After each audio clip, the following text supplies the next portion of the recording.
পশ্চিমবঙ্গের কালচারটা এখন এমন একটা জায়গায় গিয়ে দাঁড়িয়েছে যেখানে খুব গা সওয়া হয়ে গেছে ব্যাপারটা। এখন মানুষজন এত আর ভাবে না, কেননা যারা ভাবে তাদের নয় সময় আছে আর নয়তো তারা নিরুপায়। আর কিছু মানুষ তারা যে যা নিজেদের মতো গুছিয়ে শহরের বাইরে চলে যাচ্ছে, স্টেটের বাইরে চলে যাচ্ছে। কিন্তু আমার একটা প্রশ্ন জাগছে কদিন ধরে মনে, এবং তার জন্যই আমি তোমাদেরকে সাথে সেটা নিয়ে ডিসকাস করবো বলে আজকে অনলাইনে এলাম। সেটা হচ্ছে যে একটা কথা বলো, যে আমাদের এই জেনারেশনটা আমরা একটা টাইমে স্কুল কলেজ সব কিছু নিরাপদে করে নিয়েছি, রাইট? সো এই মুহূর্তে দাঁড়িয়ে আমার সেই সব ছেলে মেয়ে বা সেই সব স্কুল পড়ুয়া বা সেই সব কলেজ পড়ুয়া যারা প্রতিদিন ওয়েস্ট বেঙ্গলে পড়াশোনা করছে, নিজের ভবিষ্যৎ গড়ার জন্য আসা যাওয়া করছে, ডেলি প্যাসেঞ্জারি করছে, টিউশন যাচ্ছে, তাদের সিচুয়েশনটা কি সেইটা ভেবে মাঝে মাঝে খুব আপসেট লাগে। কারণ যতই নিজেদেরকে আমাদেরকে লোকে সেলফিশ বলুক যে নিজেদের মতো গুছিয়ে চলে গেছে, তারা কিছু করছে না, কিন্তু আমরা নিরাপয়, আমাদের পরিবারের কাছে আমরা দায়বদ্ধ। আমাদের পরিবারের জন্য, আমাদের নিজেদের জন্য আমাদেরকে ভালোভাবে থাকতে হবে, আমাদেরকে ভালোভাবে বাঁচতে হবে। কিন্তু মাঝে মাঝে যে মনে এসব যে আসে না তা কিন্তু নয়।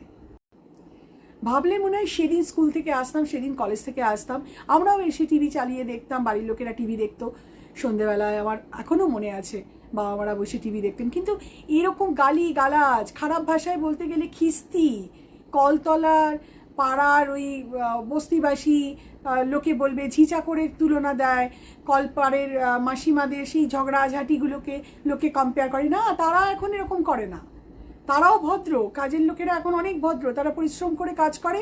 এখন তাদের অন্যরকম মানে তাদের লাইফস্টাইলটা হয়ে গেছে, অন্তত আমি যেটুকু যা সময়ের সাথে সাথে দেখছি। তারাও এরকম বিনা কারণে গালিগালাজ, ওই নোংরা ভাষায় যেটা বলতে হয় খিস্তি খেয়ে এসব করে না। হ্যাঁ, তাদেরকে তাদের পিছনে লাগলে, তাদের সাথে খারাপ ব্যবহার করলে তারা তো বলবেই, কারণ তারা কিভাবে প্রতিবাদ করবে? তারা তো অন্যভাবে প্রতিবাদ করবে না, তারা খারাপ ভাষা বলবে, মানে বাংলায় যাকে বলে খিস্তি করবে, গালিগালাজ করবে, ব চ দ ন যা পারবে বলবে। কিন্তু আমি দেখেছি, বেশ কিছু ফ্যামিলিতেও দেখেছি, আমার খুব নিকট আত্মীয় স্বজন পরিবার পরিজনদের মধ্যেও দেখেছি, রেগে গেলে মানুষ ভীষণ খারাপ কথা বলে। কিন্তু সেটা পরিবারের মধ্যে বলছে ঠিক আছে, কিন্তু সেই মানুষই, পরিবারের সেই ভদ্রসভ্য মানুষই যখন ফ্যামিলির বাইরে যাচ্ছে তখন সে একদম ভদ্র, পাবলিক প্লেসে সে একদম ভদ্র। সাধারণ ঘরের লোকজনই এটা করে, আমরা করি এটা। রীতিমতো না লজ্জা করে যখন অন্য স্টেটের লোকজন জিজ্ঞাসা করে আমার স্টেট সম্বন্ধে, আমার শহর সম্বন্ধে। সত্যি বন্ধুরা, লজ্জা করে। বহুদিন অন্য স্টেটে আছি, কিন্তু প্রাণটা তো, প্রাণ ভোমরা যাকে বলে, সে তো নিজের জায়গায় না, তাই না? মানুষ প্রয়োজনের জন্য, রুজি রোজগারের জন্য, পরিবারের জন্যই পরিবারকে ছেড়ে বহু মানুষ থাকে, এতে কোনো দ্বিধা নেই।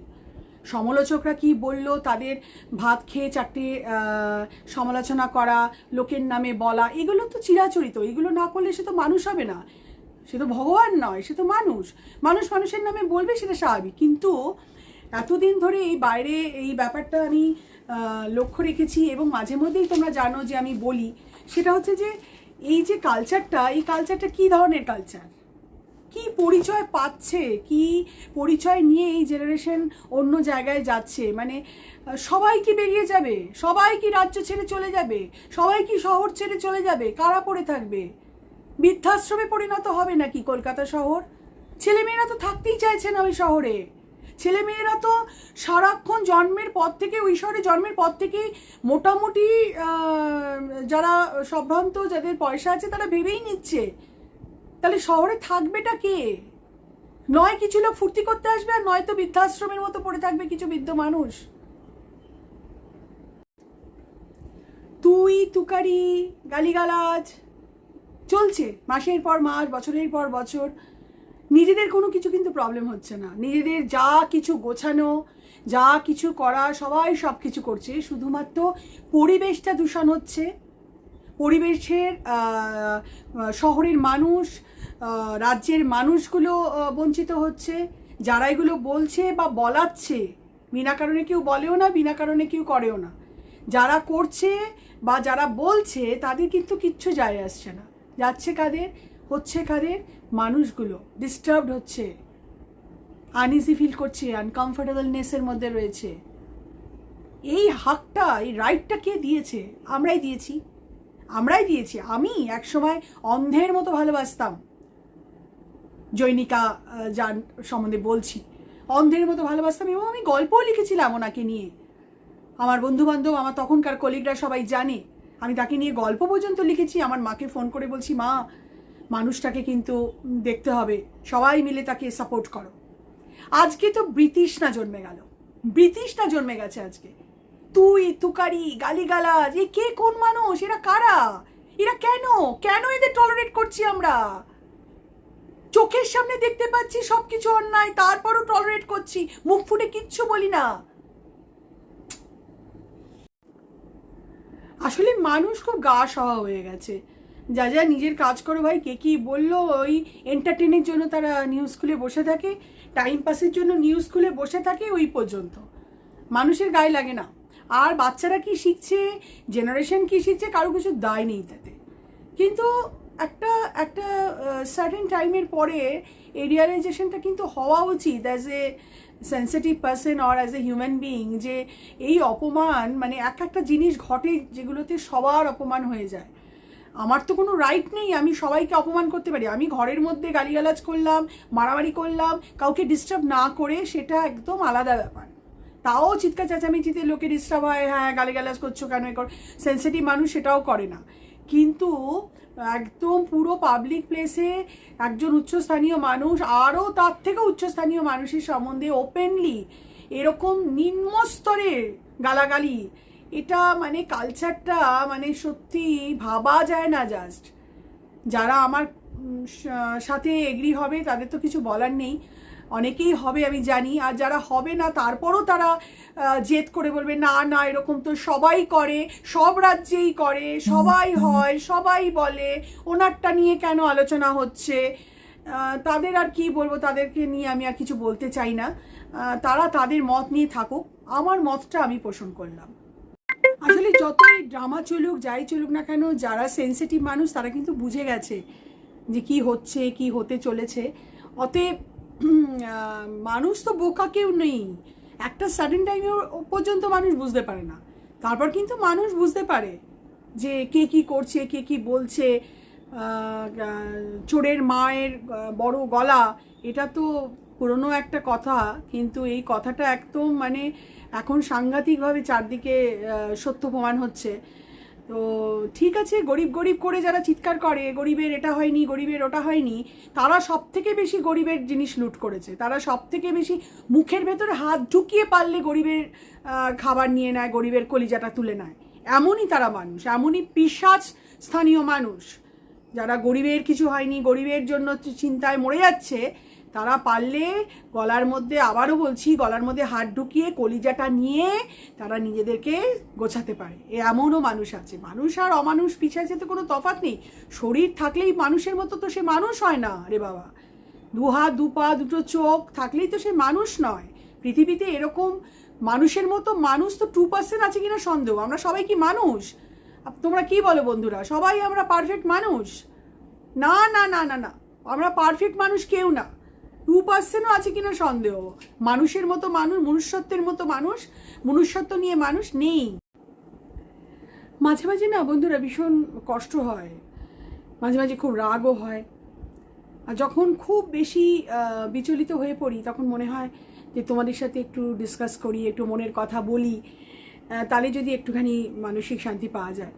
কিছুই তো করতে পারছি না। বেসিক্যালি আমরা সাধারণ মানুষরা, যারা একদম মধ্যবিত্ত মানুষ, আমাদের প্রতিদিন পরিশ্রম, ট্যাক্স দিয়ে সব কিছু গুছিয়ে গাছিয়ে একটু ভালো থাকার চেষ্টা করি আমরা, আমাদের পরিবার পরিজনদের নিয়ে সন্তান মানুষ করা, তাদের দায়িত্ব পালন করা, বৃদ্ধ বাবা মায়ের সেবা শুশ্রূষা, তাদের প্রতিদিনের খোঁজ খবর সব কিছু নেওয়ার পরে এই সমস্ত কাজগুলো করার সত্যি আর সময় থাকে না, এনার্জি থাকে না, ইচ্ছে থাকে না, কোথায় একটা ভয় কাজ করে, তাই না? কিন্তু তোমরা ভাবো, এই পৃথিবীতে আমরা এসেছি, আমরা তো ভালো থাকার জন্য এসেছি। আমরা যারা সৎ মানুষ, আমরা যারা ভালো মানুষ, যারা আমরা পরিশ্রম করে কারোর 1 টাকা না নিয়ে, কারোর 1 পয়সা ক্ষতি না করে আমরা বেঁচে থাকতে চাই, আমরা পারলে মানুষকে সাহায্য করতে চাই। আমাদের মেন্টালিটিটা এরকম ধরনের। আমরা মিডিওকার যারা মানুষ, যারা খেটে খাওয়া মানুষ, যারা চাকরি বাকরি করি, শুধু সংসার পরিজন নিয়ে আমরা একটু শান্তিতে থাকতে চাই, তাদের কেউ এই অশান্তি আর মানসিকভাবে মানে টর্চার করলে সত্যি শিক্ষিত মানুষ হিসেবে তখন খুব আপসেট লাগে। আপারা যন্ত্রণা তো থাকেই, যে এত কথা বলছি কিন্তু প্রত্যক্ষভাবে কিছুই করতে পারছি না কারোর জন্য, করার ক্ষমতাও নেই। আর এতটা পিছু টান থাকে মানুষের জীবনে, আমাদের মতো মানুষ যারা সাধারণ মানুষ, আমাদের পিছু টান তো থাকে, পরিবারের একটা পিছু টান, সেই জন্য আমরা কিছু করতে পারি না। কিন্তু সেন্সিটিভ মানুষ যারা, তাদের কিন্তু সত্যিই খুব কষ্ট হয়। আর একটা কথা লাস্ট তোমাদেরকে বলি, সেটা হচ্ছে যে মানুষ সুযোগ পায় না, কত মানুষের পিছু টান নেই। তারা যখন ক্ষমতায় আসে তাদের কোনো পিছু টান নেই। ধরো তারা একটা বিরাট বড় মানে সুযোগ পায় মানুষের জন্য করার, ভালো কিছু করার, পৃথিবীর ইতিহাসে নিজেদের নামটা কলঙ্কমুক্ত করে রাখার একটা বিরাট সুযোগ সবাই পায় না। কিন্তু যারা পাওয়ার পরও সেটাকে মিস ইউজ করে, সামান্য আর্থিক ঘটনার জন্য, আর অর্থ যেমন খুব প্রয়োজন, আবার অতিরিক্ত অর্থটাও তো, ওটা তো অনর্থ হয়ে যায়। সেই অতিরিক্ত অর্থের জন্য যারা সেই সুযোগটা মিস করে, যে একটা বড় সুযোগ পাওয়া গেছে, যে পিছুটানহীন একটা মানুষ যে অনেক কিছু করতে পারে রাজ্যের মানুষের জন্য, শহরের মানুষের জন্য, দেশের মানুষের জন্য, কিন্তু তারাও এই ঝগড়ুটে টাইপের হয়ে তুই তুকারি করে দিনগুলোকে নষ্ট হয়ে যাচ্ছে। যেটা যে একটা মানে স্বর্ণ সময় যাকে বলে, যে একটা সুযোগ, মানুষ হয়ে জন্মে সবাই সেই সুযোগ পায় না। একটা বিরাট সুযোগ পাওয়া, যে কিছু মানুষের জন্য সত্যি সত্যি ভালো করার সুযোগ, সেই সুযোগটাও হাতছাড়া করে ফেলে।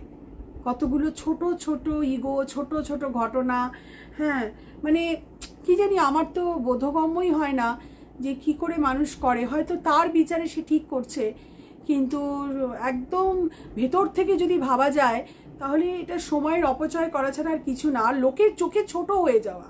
আমি তোমাকে যদি তুই তুকারি করে গালাগালি দিই, দ ব চ দিয়ে 4টে গালাগালি দিই, সাময়িক আমি খুব একদম বিরাট কিছু উইন করে গেলাম, একটা স্যাটিসফ্যাকশন লাগলো, দিয়ে দিলাম একখানা গরম গরম, কিন্তু লোকের চোখে, লোকের মনে তার প্রতি যে ঘৃণা জন্মে গেল, সেটা তারা প্রকাশ করুক বা না করুক, তারা জনসমক্ষে বলুক বা না বলুক, তাদের কিন্তু মনের মধ্যে সেই ছবিটা, আরে দূর, এ তো এরমভাবে কথা বলে, আরে এর তো এই ভাষা সবাই খারাপ বলে, কিন্তু জনসমক্ষে লোকের সামনে বলার পরে তার একটা যে পিকচার তৈরি হয়, সেটা তো ক্লিয়ার পিকচার নয়, সেটা তো কোনো শ্রদ্ধার ছবি হতে পারে না, সেটা কোনো ভক্তির ছবিও হতে পারে না। এবং সেখানেই আমার একটা অদ্ভুত লাগে, যে মানুষ নিজের ইচ্ছাতে নিজের এটাকে নষ্ট করে দেয়। মনের মধ্যে যখন এসছে একটু বলি, এই বলাটাও তো অনেকে বলে না, বলতে পারে না, দূর বাবা কি বলবো, হচ্ছে হোক, এরকম একটা ব্যাপার, একটা দায় সারা ব্যাপার। কিন্তু সেই দায়টা কোথাও না কোথাও কিন্তু বর্তাবে,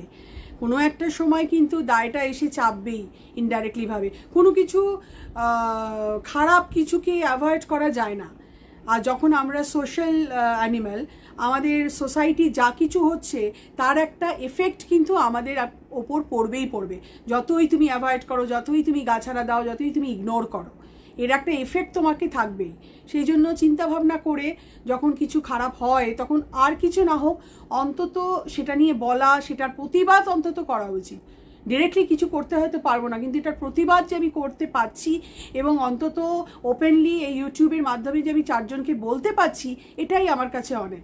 এইটুকুও যদি কেউ করে, তাতেও কিন্তু অনেকটা ঠিকঠাক হওয়ার চান্স থাকলেও থাকতে পারে। যাই হোক বন্ধুরা, তোমাদের সাথে ডিসকাস করলাম, পরে একটা অন্যরকম ভিডিও নিয়ে আসবো। এই গুরুগম্ভীর আলোচনা আমার ভালো লাগে না, আমি খুব লাইটভাবে, খুব শান্তভাবে আনন্দ করে থাকতে ভালোবাসি, আনন্দ দিতে ভালোবাসি। অতএব নতুন ভিডিও নিয়ে খুব তাড়াতাড়ি আসি। সবাই ভালো থেকো, বাই বাই।